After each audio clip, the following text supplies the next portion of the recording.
변방 목사의 아침 묵상 2025년 6월 9일 월요일 아침입니다.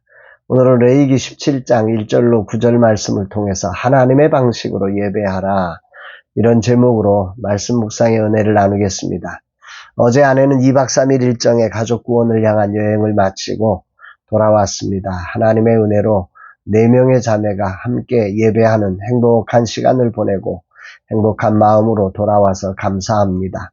천하보다 귀한 영혼을 구원하는 일에 힘쓴 아내를 축복합니다. 아내가 없는 동안 홀로 주일 사역을 마치고 나니 혓바늘이 나고 힘겹습니다. 아내의 빈자리가 큽니다. 오늘은 내일 있을 중보기도 세미나 종강을 준비합니다. 하나의 사역이 시작되어 마무리되기까지 쉽지 않은 시간을 이제 마무리하는 시간, 간절히 주님의 은혜를 구합니다. 아울러 목회사원 생도들은 천국 환송 예배 세미나를 1박 2일 동탄 꿈너머 꿈교회에서 훈련합니다.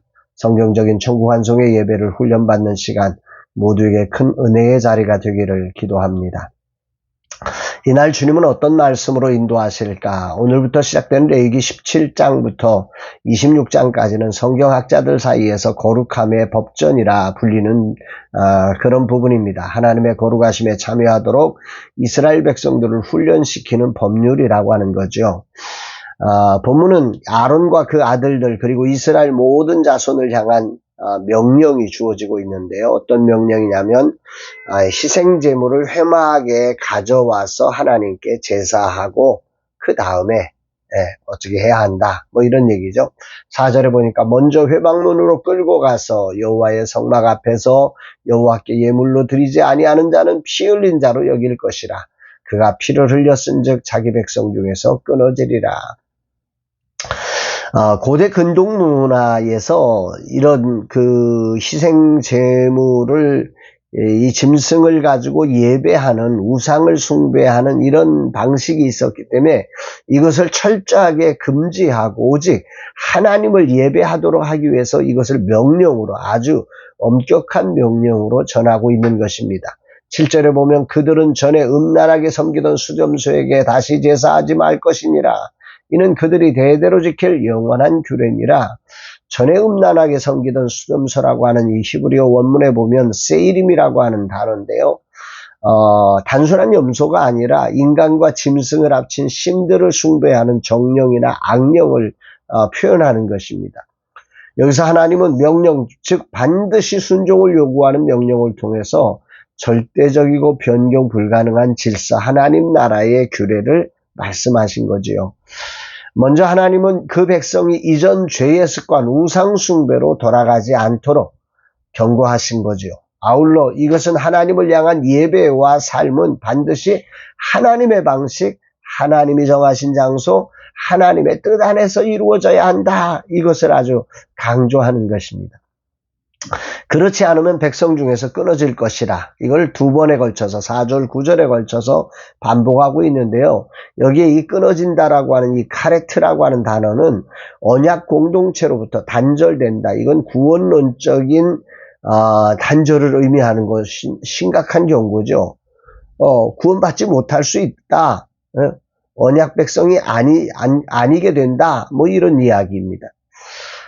특히 피 흘린 자로 여긴다. 이 살인자 취급을 하고 있죠.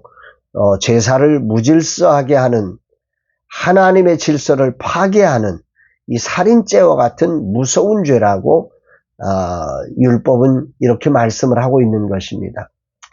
이것이 오늘 본문의 전체적인 이야기입니다. 오늘 주님은 내게 무엇을 말씀하시는 것일까? 하나님을 예배하는 자는 과거의 우상숭배적 요소를 완전히 버리고 오직 하나님의 명령으로 제시한 그 방법과 장소를 따라 순종을 통해 나아가야 함을 말씀하고 있습니다.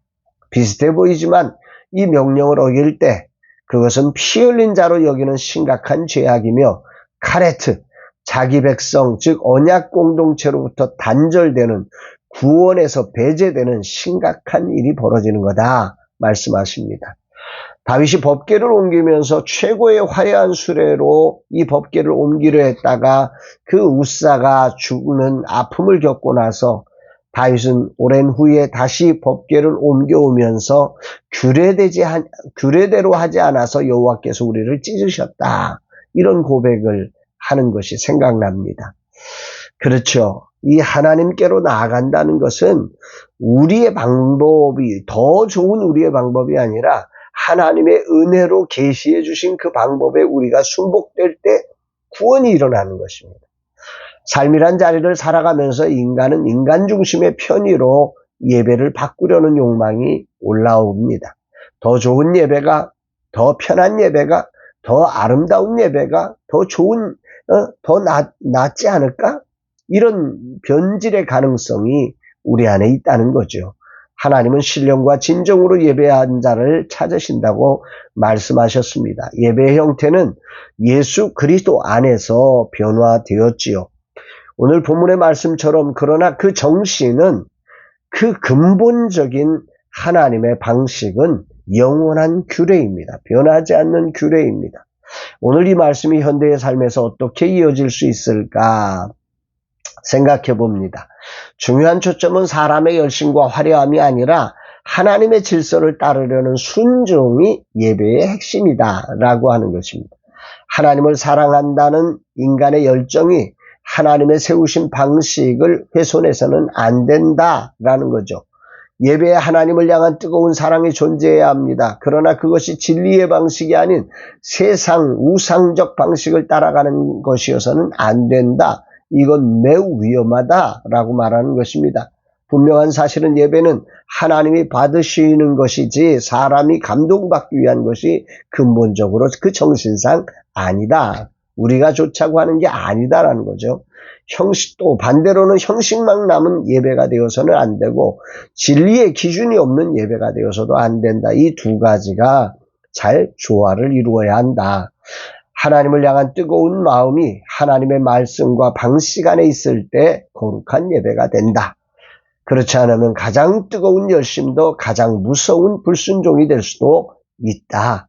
이렇게 말씀하는 것을 깊이 묵상하게 됩니다. 오늘이라는 시간, 말씀이라는 영원한 기준을 붙잡으면서 변하는 세상의 환경에 타협하지 않고 우리 마음이 하나님을 향한 예배자로 서기를 다짐해 봅니다. 말은 쉽지만 실제로 이것을 적용하는 일은 쉬운 것이 아닙니다. 구약시대와 우리 시대에 엄청난 차이가 있고 특히 인공지능 시대에 영원한 하나님의 말씀 기준을 어떻게 해석하느냐 매우 어려울 수 있습니다. 세상을 따르기 위한, 세상을 얻기 위한 예배가 아니라 하나님을 따르고 그분을 경배하기 위한 기준, 그분을 사랑하는 기준에서 진리를 해석한다면 틀리지 않는 해석을 만들어낼 수 있지 않을까 고민해 봅니다. 주님 이하로 변하는 세상 한가운데를 살면서 하나님께 발견된 예배자로 살기를 다짐해 봅니다. 형식만 남은 허수아비 같은 예배자가 되지 않게 하옵소서. 또한 뜨거운 나의 열정이 하나님의 진리를 훼손하는 어리석은 자가 되지 않게 하소서. 오직 진리의 규례 안에서 뛰놀며 나의 온 마음을 다해 주님을 경배하고 주님을 따르는 예배자가 되게 하옵소서 고백합니다. 사랑하는 여러분, 오늘 하루 이 삶이란 예배가 하나님 앞에 드려질 때 주님을 향한 큰 우리의 그 정말 신령을 다한 성령을 따라 주님 앞으로 나아가는 그런 우리의 온 마음을 다하는 예배가 되어야 하고 또 그것과 함께 진리로 말씀을 따르는 온전한 순종 안에서 우리 하나님을 예배하는 진정한 오늘의 삶과 우리의 예배가 되기를 주의 이름으로 축복합니다. 사랑합니다, 여러분.